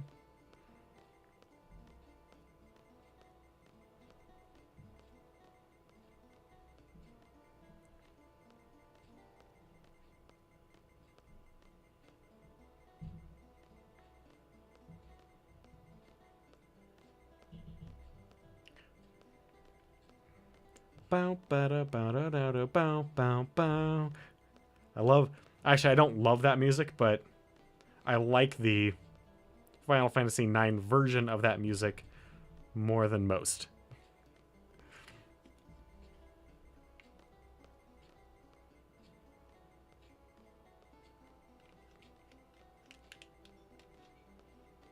Alright, alright. Seriously, kid, there's no freaking chocobos here.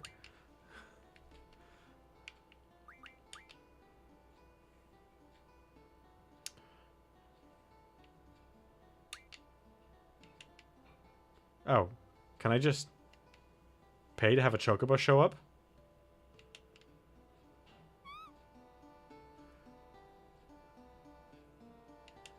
What? That is...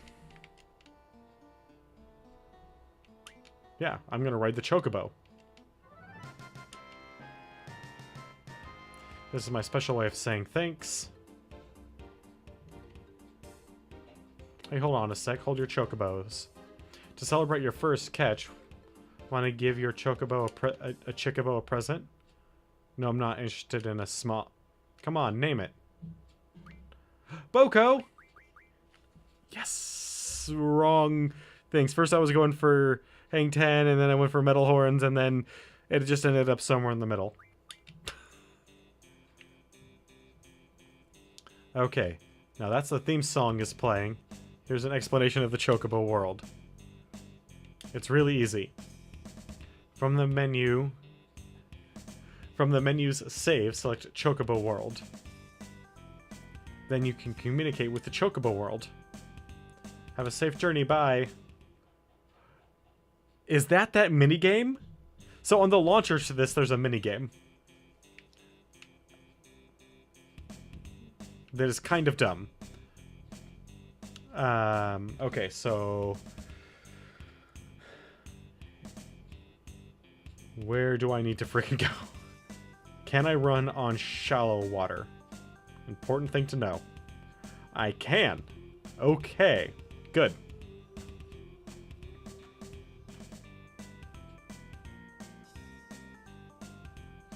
I think I can get to where I need to go now. What the hell? Is there a ghost singing in this version? Like, what the hell was that?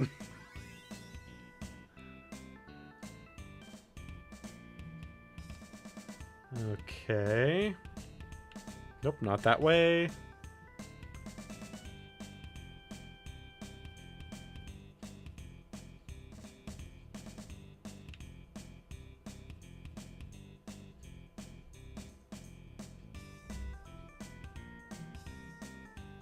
I'll get my...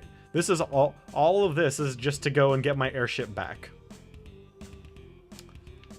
Can't, because I can't go into, like, any cities or anything. But I can go to other... like, I can go to the challenge dungeon. And I can go both of the challenge dungeons. And that's about it. But in order to go to the other one, I need the airship back. As well as to go to certain other locations to get more magic from draw points.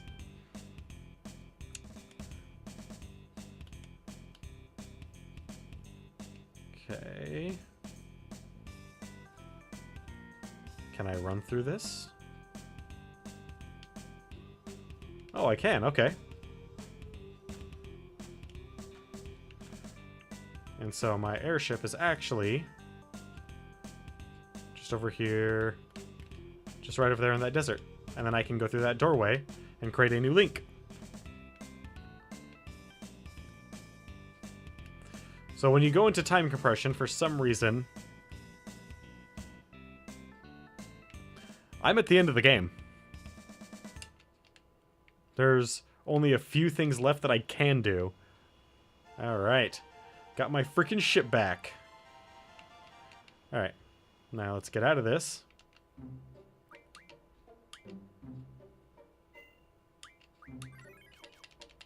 And jump through this doorway. After this dumbass fight. Ooh! Is this a blitz? It is.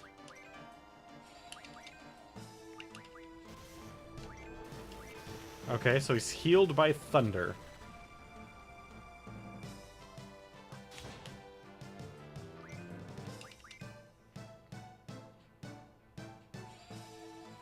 Yeah, that's fine, man. Go ahead and hit me with...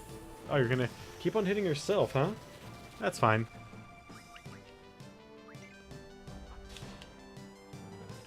Okay, that was not really what I wanted, but I'll take 8 betrayal swords. What I wanted was a power generator.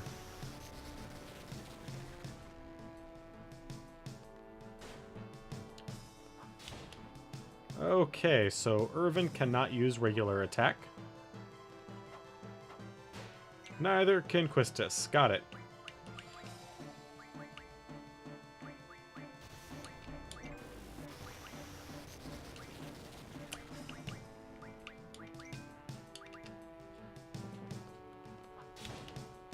I mean, everything that I'm doing right now is all entirely optional.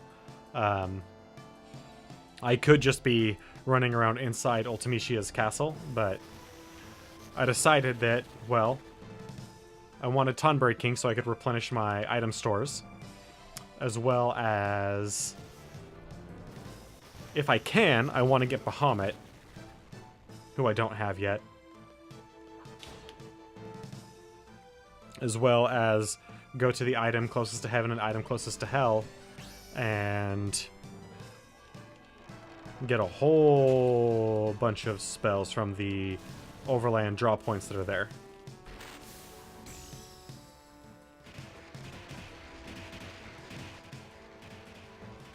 And time permitting, maybe I'll go for Eden as well, but damn it, that's certainly not something that I really give that much about.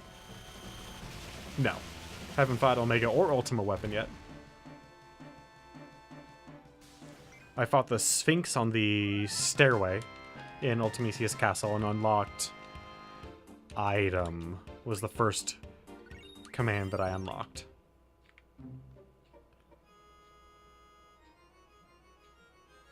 A new door. Nice. We're gonna go back through and pick up our ship. Alright. Now we have the freedom of the world.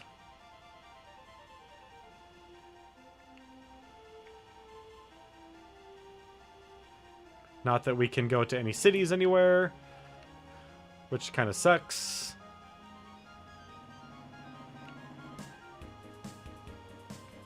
But still. Oh, wait, this actually is kind of important. Can I go to the Shumi village? Or did I cut myself off from the Shumi village as well? Oh no, this could be real bad. That was my best source of the Ultima spell. Damn it! Okay. Well.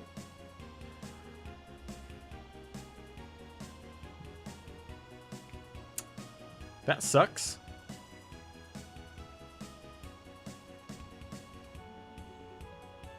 But that is not the only way for us to get Ultima. That is just the easiest way. Is this the island? I have not gotten Eden yet, and I'm not 100% certain that I will.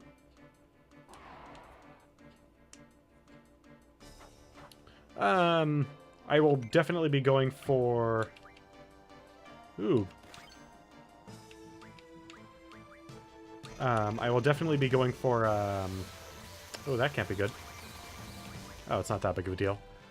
Bahamut and Tunberry King. But I don't know if I'm going to do the entirety of the, underwater research base. Oh, I don't need dragon fins.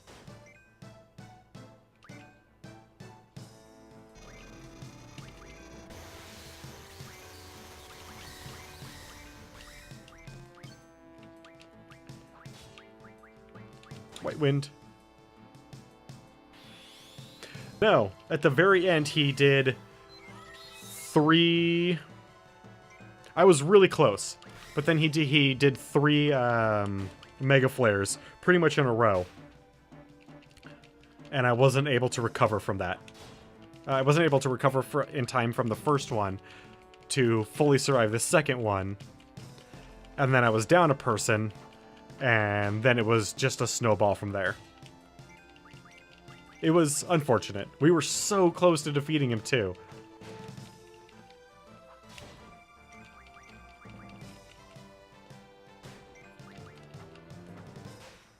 But I have a feeling that with a little bit of clever manipulating of a few abilities around, we might be able to do it. The big one being that I now have the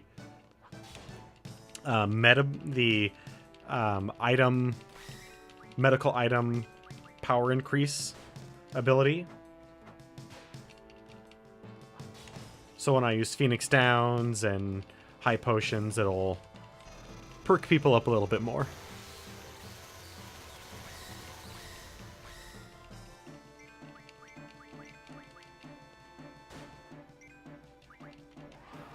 Alright, well, we fought a Grendel. I was, you know, from my understanding of the story of Beowulf, the Grendel was a fairly large, non-reptilian monster. Alright, so for those of you who are unaware of what I'm about to do, I'm going to show it off.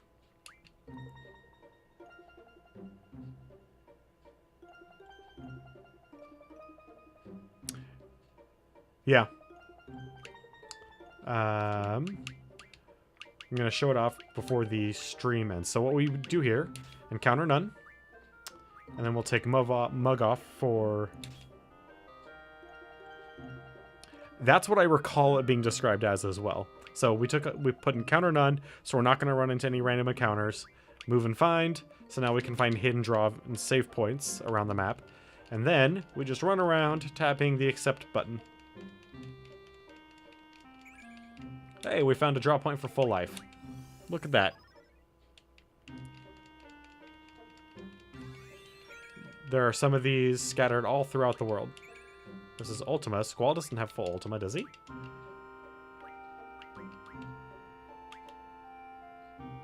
Yes, it is. I didn't think Squall had full... Yeah, I do not have full Ultima. Why won't it let me draw Ultimas? Oh, is it because Squall doesn't have the draw ability right now? That is another thing that you need to make sure you have. Yep, Squall does not have the draw ability, so Squall cannot draw. There we go. Only 3. I do not recall how many, if any, of these. I'm pretty sure we are actually full on triples. More full life? Yeah, Squall needs some. Have a good night, Day. Don't need flare. Actually, we don't actually need flare. Everyone has full flare. Including the additional people. But yeah, there's some of these all over the world. The best ones are the island closest to hell and island closest to heaven.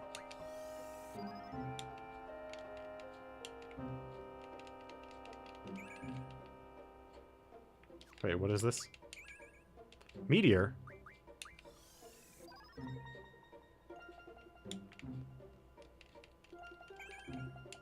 More holy, heck yeah.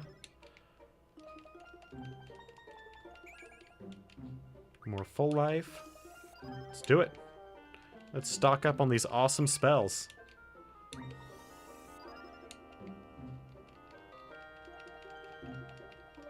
And the ones that do restore, I do not recall how long... So every draw point has a different value for what is needed to restore it. Some of them are fights, some of them are time, some of them are load screens. So that is real fun to try and figure out.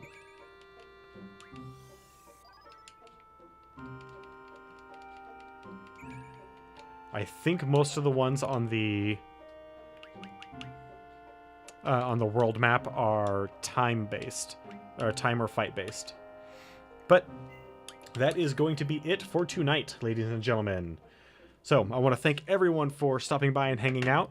I especially want to thank Joey and Kassan for hanging out in chat and participating. Thank you guys very much, and the Nautical Star for hanging out very early on.